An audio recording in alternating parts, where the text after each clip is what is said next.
নমস্কার, অসীমার ফ্যামিলিতে আপনাদের স্বাগত জানাই। চলুন, আগের দিন আরেকটা পারফর্ম দিয়ে শুরু শেষ করেছিলাম। আবার একটা দেখুন পারফর্ম হচ্ছে, কিন্তু আমি তো গানটা দিতে পারবো না, গান দিলেই কপিরাইট চলে আসবে। তো যাই হোক, এরকম করে করে পুরো রাস্তায় নাচ করে করে গান করে করে সব হচ্ছে। আর এই যে দেখুন সব পেছনে আছে, আর আমি ভাবলাম একটু সামনে থেকে নিই। আর এই দেখুন আমার বন্ধুরা, আমার মেয়েও আমার মেয়ের সঙ্গে নাচ করে। তো ওরা বলছে তোমার পিঠে আবির দিয়ে দিলাম বলে এমনি মিছামিছি হাত দিয়ে করছে। আর এই যে দেখুন একজন, ও ছোটোবেলা থেকেই এই জিনিসটা আমার মধ্যে, আশা করি সবার মধ্যেই আছে। বলে না, বাচ্চাদেরকে যেই কাজটা করতে না বলা হয় সেই কাজটাই করে। আর আমার ক্ষেত্রে সেটাই, বিশেষ করে রং। কেউ যদি মাখবে না বলে আমি তাকে আগে ভূত করে ছাড়বো, এরকম একটা প্রতিজ্ঞা নেওয়া হয়ে যায়। আর এখানে আমার মেয়েদের পারফর্ম হচ্ছে। তো সেই জন্য কি হয়, ও বললো যে আমি একটু বেশি রং মাখবো না। আমি বললাম একটুখানিই দেব। তো ও দৌড়চ্ছে, তো আমি তো দিয়েই দম নিলাম। তো যাই হোক, এখানে আবার এটা আমার ছেলের স্কুলের সামনে রাস্তায়, এখানে একটা খুব সুন্দর পারফর্ম হলো আমার মেয়েদের। কিন্তু গান যেহেতু দিতে পারবো না, আর নাচটা অনেক বড়, পুরোটাও দেওয়া সম্ভব নয়, তাই একটুখানি আপনাদের সঙ্গে শেয়ার করলাম। আর কি বলবো, এবছর দোলটা খুব খুব ভালোভাবে এনজয় করেছি সবাই। এরকম তো প্রতি বছরই হয়, কিন্তু কেন জানি না, হয়তো আমি এই ব্লগ বা ভিডিও করছি বলে হয়তো বেশি স্পেশাল লাগছে আমার কাছে। আর ওইখানেই একজন আমাকে পুরো একদম মাথায় টাথায় পুরো ভর্তি করে দিয়েছে আবিরে, আমারই পরিচিত একজন। তো আমি বললাম এমনি গালে টালে দিয়েছিল, তুমি পুরো আমাকে ভূত বানিয়ে দিলে, পুরো সবুজ। তো বলে সে আমাকে পুরোটাই একদম রঙিন করে দিল। আর এখানেও আমার মেয়েদেরই ক্লাসের একটা গ্রুপ, ওরা 4 জন পারফর্ম করছে। আর রৌদ্রটাও তো মারাত্মক। আর এই মেয়েটা দেখুন, একে হয়তো চিনতে পারবেন, এ আমাদের ফ্ল্যাটেই থাকে। এ অন্য গ্রুপেরই, ও নাচ করে, খুব ভালো নাচ করে। ঘরে ট্রফি ভর্তি, একটা ব্লকে শেয়ার করেছিলাম। যেখানেই যায় মোটামুটি প্রাইজ নিয়ে আসে এই পুচকে মেয়েটা। খুব ভালো নাচ করে, আর খুব রোদ্দুর লাগছিল। এই যে দেখুন, ছাতাও মাথায়, আর আমার চশমাটা ছিল বলে পরে নিলাম। ভীষণ রোদ্দুর, ভীষণ, তাকানো যাচ্ছে না, আর গুমোট গরম। আর এই যে ওর বাবা আর ছেলে চলে এসেছে, ওরা ফোন করছিল যে কত দূরে। তো ওরা ওই ঘরে, ওর বাবা চান টান সেরে নিয়েছিল, তো দেখলেন পুজো টুজো করে তারপরে যে ছেলেকে নিয়ে এসেছে। আর ছেলে বায়না ধরেছে যে, বায়না নয়, বলা হয়েছে গঙ্গায় যাব, তো ও ধরেছে চলো গঙ্গায়। আর এই যে আমার বাড়ির সামনে দিয়ে যাচ্ছি, আর আমার বন্ধু এই যে এসে অপেক্ষা করছে। ওকে ফোন করেছিলাম, যে ও বলেছিল যখন রেলি আসবে আমাকে ফোন করবে, আমি আসবো। এই যে ওর ছেলে আর ও এলো। আর ইনিই হলেন আমাদের কাউন্সিলর, এই যে সাদা ড্রেস পরা, উনি কাউন্সিলর। উনি এই প্রোগ্রামটা অ্যারেঞ্জ করেন প্রতি বছরই। আর এই যে দেখুন, নাচ শেষ, এবারে বাড়ি যাওয়ার পালা। আর সেই অবস্থায় দেখুন, এতক্ষণ সব ভালো ছিল, যেই বলেছে নয়, এবারে নাচ শেষের পথে, তখন একদম সব ভূত হয়ে গেছে একদম সেজে। সব যা আবির ছিল ওই ট্রলির ওই ভ্যানের মধ্যে সব নিয়ে, এই যে দেখুন, আমার মেয়েটিকে তো চেনাই যাচ্ছে না। আর এখানে একটা লাস্ট একটা ফটো সেকশন হচ্ছে। আর এই যে সবাইকে টিফিন দিচ্ছে, স্টুডেন্টদেরও দিয়েছে আর মায়েদেরও দিচ্ছে।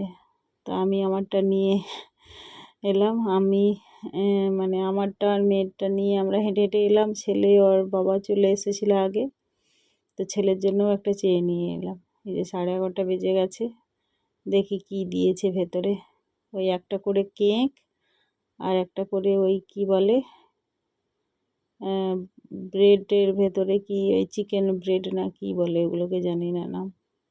আর এই যে ছাদে ছেলে মেয়ে এসেছিল, ওদেরকে দেখতে এলাম। এসে দেখছি তো এখানে বড়রাও রং খেলছে, আর আমি শাড়ি টাড়ি কিছুই ছাড়িনি, চলে এসেছি। সেই অবস্থায় আমাকে রং দিচ্ছে। বাড়িতে এসে ওই একটু খাওয়া দাওয়া করে রেস্ট নিচ্ছিলাম, তারপরে ছেলে মেয়েকে ডাকতে এলো, ওরা ছাদে এলো। তো আমি বললাম ঠিক আছে চলো আমরাও দেখে আসি। এসে দেখছি আমাদেরই ফ্ল্যাটে সব বড়রা খেলছে, আর আমার শাড়ি টাড়ির মধ্যে যে মেয়ের অবস্থা দেখুন। শাড়ির মধ্যে আমি বলছি আমাকে করো না, আমার শাড়িতে লাগবে, তো শুনছে না, বলছে না জল ঢালো জল ঢালো। আমি ছুটে দৌড়ে বাড়িতে চলে এসেছি। এই যে দেখুন লিফটে আমার শাড়িতেও লেগেছে, জানি না কালার উঠবে কিনা। আর কি বাঁদর রং না কি বলে সেই সব দিয়েছে, আমার গোটা মুখ শাড়ি পুরো ভর্তি। আমার ভুলই হলো যে শাড়িটা চেঞ্জ করে গেলেই ভালো হতো। আর আমি কি করে জানবো যে ওরা বড়রা খেলছে। আর আমার হাজব্যান্ডকেও মাখিয়েছে, এই যে দুজনকেই দেখুন, দুজনেই পুরো বাঁদরের মতো লাগছে। আর এই যে অবস্থা, গোটা বেসিন পুরো কালার হয়ে গেছে। তো যাই হোক, একটু বড় জায়ের বাড়ি যাব, প্রতি বছরই যাই বড় জাকে আর ভাসুরকে মানে একটুখানি আবির দিয়ে প্রণাম করতে। তো এবছরও যাব, প্লাস গঙ্গার ঘাটে যাব। এই সাবান নিয়ে নিয়েছি, আর হাতের তো রং ওঠেনি, মুখেরও রং ওঠেনি। আর এই দেখুন ছেলে মেয়ের কাণ্ড, কাউকে চেনা যাচ্ছে না। আর এই যে এইখানে এখনও রং খেলা মানে শেষ হয়নি, এখনই সবে শুরু, মানে আজকে চলবে এখন 3টে পর্যন্ত। তো এই যে জায়ের বাড়ি চলে এসেছি, আগেও অনেকবার শেয়ার করেছিলাম, লক্ষ্মী পুজোর ব্লগেও দেখবেন, তার পরেও অনেকবার এসেছি, শেয়ার করেছি। লক্ষ্মী পুজোটা স্পেশাল করে, কারণ জায়ের বাড়িতে লক্ষ্মী পুজোয় কীর্তন টীর্তন হয়, আর অনেক সারাদিন আমরা এখানেই থাকি। ওপরে যাচ্ছি না কারণ সবার গায়ে রং, আর এদের গা তো ভেজা। তো ওর বাবা বললো যা জেঠিমাকে ডেকে নিয়ে আয়। তো রান্না করছে, আমার ছেলে উপরে চলে গেছে। তাই আমি বললাম যাব না, গোটা ঘর নোংরা হবে, আবার পরিষ্কার করবে এ করবে। তো এই যে যা এলো ডেকে ডেকে, তো বললাম যে নিচেই দিয়ে দিই, পড়লে নিচে পড়বে, অসুবিধা নেই। তো রান্না করছিল, তা এই বড় জায়ের 2টো ছেলে, তারা বড় বড়, তাদেরকে খোঁজ করছি। তা যা বললো যে তারা বেরিয়েছে রং খেলতে বন্ধুদের সঙ্গে। আর আমার ভাসুর আর একটা বাড়ি আছে যে গোপালের ড্রেস ফ্রেস থাকে, সেখানে আছে। তো এই বলে এই যে মানে আবির খেলতে এলাম, প্রতি বছরই আসি। তো এই বছরে এলাম, দিয়ে প্রণাম করে বাড়ি মানে বাড়ি বলছি গঙ্গায় যাব, গঙ্গায় চান করে তারপরে বাড়ি যাব। আর গঙ্গায়ই প্রতি বছর চান করতে যাই, কারণ এত রং মেখে থাকে, আর ছেলেও বায়না করে, আর ভীষণ ভিড় হয় গঙ্গায়, আর পূর্ণিমার জোয়ারও থাকে। তাই যে এসেছি বলে যা অনেক দিন থেকেই ফোনে বলছিল যে আসো একটুখানি লাউ শাক নিয়ে যাবে। এই যা এদের চাষ মানে খাওয়ার জন্যই লাগিয়েছে, অনেক হয়েছে। তাই আজকে এসেছি বলে বলছে তুমি আর আসবে না, আর আমারও যাওয়ার সময় নেই, অনেক কাজে ব্যস্ত থাকে, ব্যবসা আছে বাড়িতে। তো ওই জন্য তাড়াহুড়ো করে আমাকে কেটে দিল, বলে তুমি নিয়ে যাও। আর কবে থেকে দেবো দেবো করে বলছি, দেওয়া হচ্ছে না, বাচ্চারাও যাচ্ছে না, আর তুমি নিয়ে যাও বলে ওই লাউ শাক আর গাছে কয়েকটা টমেটো ছিল সেগুলোও তুলে দিল। দিয়ে তারপরে আবার প্লাস্টিকে ভরে দিল, সেই নিয়ে আমি আবার গঙ্গার ঘাটে গেলাম। আর একদম কচি কচি মানে ওপরে এদিকে আছে, এই দিকটা দেখানো হলো না, সেখানে প্রচুর মানে লাউ শাক আছে। আর এই যে লাউ শাকটা নিয়ে প্লাস্টিকে বেরিয়ে পড়েছি। আর এই যে দেখুন সব গঙ্গায় যাচ্ছে চান করতে, প্রচুর ভিড় হয়। একটুখানি ভয়ও লাগে, কারণ ড্রিঙ্ক ফিঙ্ক করেও থাকে অনেকে, কিন্তু বাচ্চারা তো শোনে না। এই যে দেখুন জোয়ারের জল অনেকটা উঠে এসেছে, আরও আসে। আর এই ঘাটটা আপনারা জানবেন দুর্গাপুজোর সময় আমি করেছিলাম, ভিডিও করেছিলাম যে এই দুর্গাপুজোর সময় এই ঘাটেই বিসর্জন হয়, আর এই ঘাটেই আমরা চান টান করতে আসি। আর এইখানেই এই যে দেখুন গঙ্গা মায়ের মন্দির। আর মহালয়ার দিন সম্ভবত হ্যাঁ এসেছিলাম, মহালয়ার দিনও এই ঘাটেই এসেছিলাম। মহালয়ার ভিডিওটাই দেখবেন, সব তর্পণ করতো এই ঘাটেই, সব তর্পণ করতে এসেছিল। আর এটা জোয়ার ভাটা হয়, প্রতিদিনই জোয়ার ভাটা হয়। আর এই যে দেখুন এখন তো কম জন আসছে, এরপরে আরও আসবে, যত বেলা বাড়বে তত লোক সংখ্যাও বাড়বে। আর জলের কালার দেখুন ছেলের অবস্থা। মেয়ে ছেলে বুড়ো কাঁচা সবাই মোটামুটি এমনি না আসুক এই মানে দোলের দিনে সবাই আসে গঙ্গায় চান করতে। জলের কালার পুরো আলাদা হয়ে গেছে। আর এই যে এখানে এসেই শ্যাম্পু কিনলাম, ডিবা ডাবা নিয়ে এলাম না, সাবানটা শুধু নিয়ে এসেছিলাম আর শ্যাম্পু এখানেই দোকান থেকে কিনে নিলাম। তো বেশিই নেওয়া হচ্ছিল, তো ওদের লাগবে না বলে আমাকে দিয়ে দিল। আর আমি চান করব কি না ভাবছি, কারণ এত লোকের ভিড়ে আমার যেন চান করে স্বস্তি হয় না। তো সেই জন্য আমি বললাম তোমরা আগে চান করে নাও, তারপরে আমি দেখছি। আর এই যে দেখুন জোয়ারে সব জলটা অনেকটাই আছে। আর এখানে কতগুলো বড় বড় জাহাজ সব দাঁড়িয়ে আছে, অনেক কটা, 5-6খানার মতো। আর ওই দিকে যে বিল্ডিংগুলো দেখছেন, মানে ওটা গঙ্গার ওই পার, ওটা হাওড়া, মানে হাওড়ার জায়গা নয়, মানে ওই পাশ, ওই নদীর ওপারটা হাওড়া, আর এই দিকটা দক্ষিণেশ্বর বা উত্তর 24 পরগনা পড়ে। আর এইটা খেয়াঘাট, এইখান থেকে নৌকো যায় ওই পারে, খেয়া পারে। আর এই যে বালি ব্রিজ দেখা যাচ্ছে একটুখানি। আর এই যে যত সময় হচ্ছে তত লোক কমছে কোথায়, বাড়ছে আরও।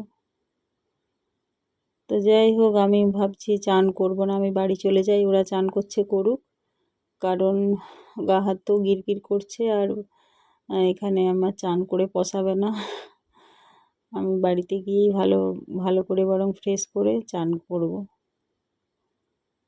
আর এই যে দেখুন এই ঘাটে লোক ভিড় বলে আবার ওই ঘাটে গেল লোক। এই যে দেখুন কত বেড়েছে, আরও আসবে, কারণ আমরা প্রতি বছর আসি তো, ভীষণ ভিড় হয় ভীষণ। এই দেখুন ওই ঘাটেও চান করছে সবাই। তো যাই হোক, আমি বাড়ি এসে ফ্রেশ হয়ে চান করে ঘরে ঝাড়ু টাড়ু মেরে সব আবির পড়েছিল সেগুলো পরিষ্কার করে চান টান করে ঠাকুরের কাছে একটুখানি প্রণাম করতে এলাম, আর ঠাকুরকে একটু আবির লাগাতে এলাম। কারণ সকালবেলা তো চান করে যায়নি, তো সকালবেলা আবির দেওয়া হয়নি। তো আমার হাজব্যান্ড ওই পুজো টুজো করেছে, সব আবির টাবির দিয়ে রেখেছে ঠাকুরকে। তাই আমি ভাবলাম আমি একটুখানি দিই বলে, ও থালায় করে একটুখানি সাজিয়েও রেখেছে আবির খুব সুন্দর করে। আর এই যে ফুল টুল দিয়ে যেরকম আমি পুজো করি সেরকম সেম ও পুজো করে খুব। আর প্রতিদিনই তো ঠাকুরের ওই তুলসী তলায় জল দেয়, আর সব চন্দন টন্দন দেয়, তো ও পুজো পাঠ করে বাড়িতে। তো যাই হোক, ভিডিওটা যদি ভালো লেগে থাকে অবশ্যই লাইক শেয়ার সাবস্ক্রাইব করবেন। সবাই ভালো থাকবেন আর সাপোর্ট করবেন, প্লিজ সবাই একটা করে লাইক করবেন। তো এইভাবেই দোলটা কাটলো। আর রাত্রে তো দেখলেন যে ঝড় বৃষ্টি হলো, কোথাও যেতেও পারলাম না, এখানে মেলা বসেছে তাও যেতে পারলাম না। আর এখানে শ্যাম বাবার মন্দির আগে তো আপনাদের সঙ্গে শেয়ার করেছিলাম, ওখানেও খুব সুন্দর প্রোগ্রাম হয়, কিন্তু ঝড় বৃষ্টির কারণে কোথাও যেতে পারলাম না। সন্ধ্যের থেকে রাত্রিটা পুরো বাড়িতেই কেটে গেল খাওয়া দাওয়া করে। যাই হোক, সবাই ভালো থাকবেন, ভালো লাগলে অবশ্যই একটা লাইক করবেন, পাশে থাকবেন।